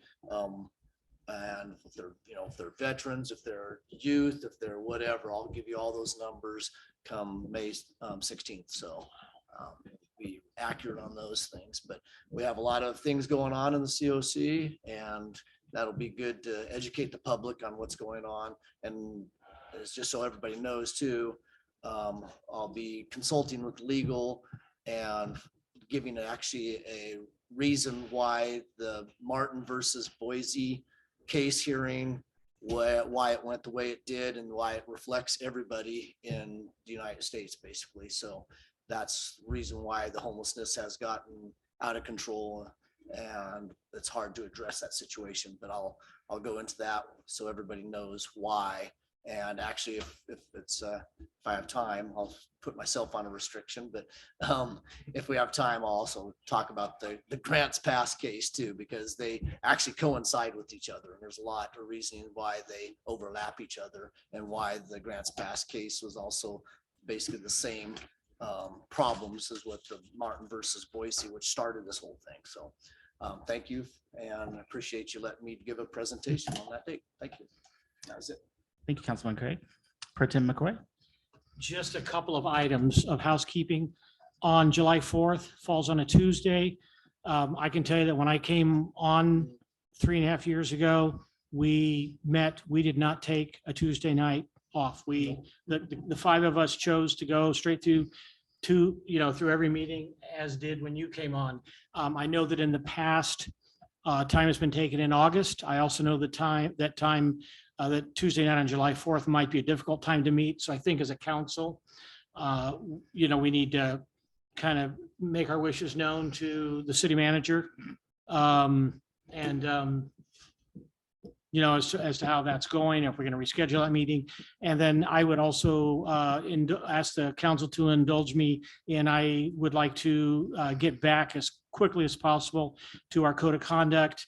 And because I think it's going to take several meetings, and I'd like to go into our ethics as well. I think the ethics training is going to be, there's some very, very good and interesting things in it. So thank you. Thank you, Pro Tem McCoy. All right, so are we scheduled for July 4th on Tuesday? That I'm gonna have to look into because I believe that you passed the calendar and I will have to double check. I would assume that would be a no, but I will find out and reach out to you guys. So should we just discuss it now that if it is on the calendar, are we wanting to meet on July 4th or we're going to observe the holiday? It is a council meeting. Well, I mean, it's already. Miss Hogan, I'm sorry. Oh. Yeah, Mayor, Miss Hogan, did you say? At the beginning of the year, we adopted a resolution where it was canceled. It's already been canceled. Okay, yeah. all right, thank you. And then the other second on there was August, just to make sure, because I know, and you have a history on that, that they're trying to get people out of the office to get vacations. So, and we didn't allow that for the first 3 years. We just said, no, we want to meet, so, so I think just as a council, we need to, again, let you know and Retta know, what we're feeling and and you need to let us, after talking to Retta, know what.